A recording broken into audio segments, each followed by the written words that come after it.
Je ne dis pas que tous les vieux de 80 ans doivent être olé olé puis s'envoyer en l'air comme des crêpes tous les jours. C'est pas ça que je dis.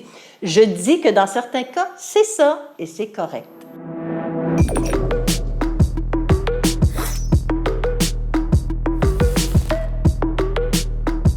Ah, ça, c'est un des tabous, un cliché, un préjugé, un mythe des plus répandus. La réalité, la sexualité, Eros, c'est le dieu de la vie, c'est le dieu de l'amour, c'est pas le dieu du cul. Donc, la sexualité, l'érotisme, c'est présent de la naissance jusqu'à la mort. Ça n'est pas parce qu'on a des besoins et des désirs sexuels, érotiques, intimistes, à 60, 70, 80, 90 ans qu'on est anormal. L'érotisme, l'amour, le rapprochement, la sensualité, ça illumine la personne.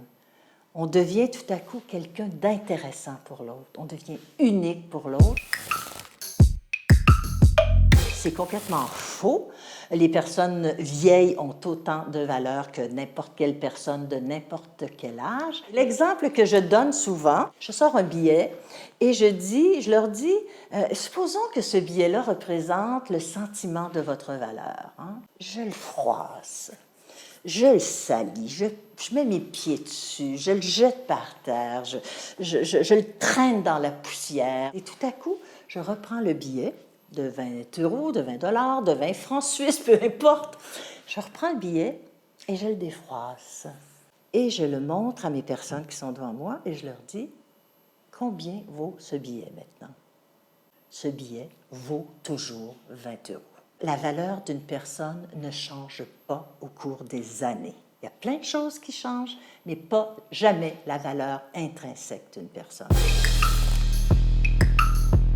Je peux comprendre ce cliché-là. Les vieux et les vieilles, c'est vrai qu'ils sont peut-être pas tout le temps, mais parfois plus râleurs, mais ils en ont marre. Ils en ont marre de se sentir regardés de manière un peu méprisante, je le répète souvent, un peu condescendante, comme s'ils n'étaient plus des personnes à part entière. Puis on l'a bien vu durant la pandémie de COVID, que un peu partout, il y avait des manifestations d'agistes qui s'exprimaient par « OK, boomer, dégagez, enlevez-vous de là ».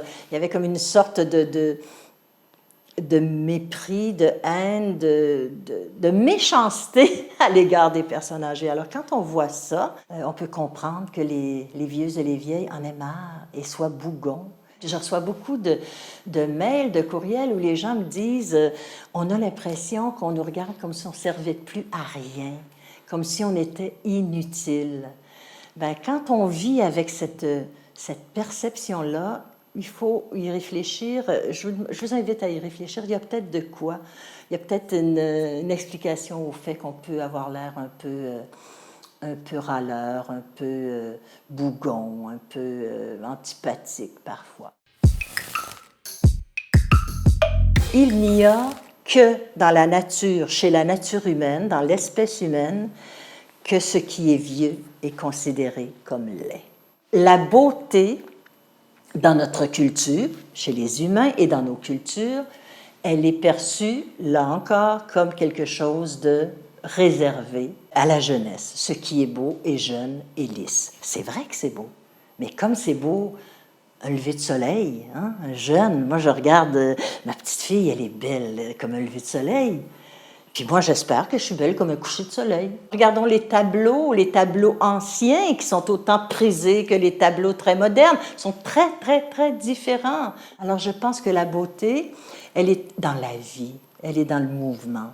On a intérêt, tous autant que nous sommes, à s'ouvrir à une panoplie de beauté que l'on reconnaît partout autour de soi, sauf chez les êtres humains.